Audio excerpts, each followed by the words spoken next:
Na-try mo na bang mag-isa ng tuna? Gawin mong healthy. Bahala ka na kung anong tuna. Gisa lang muna tayo. Sibuyas nang ilagay.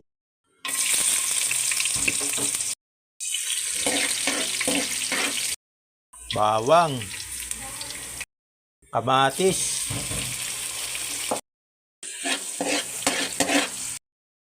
Ihulog na si Camarino.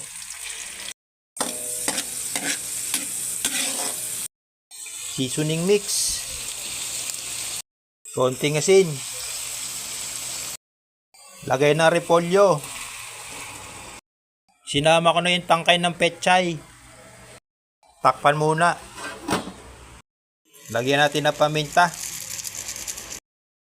Konting bitchin. Garlic powder. Yan, luto na ang repolyo. Dahon naman ng pechay. Halu-haluin. Takpan ulit.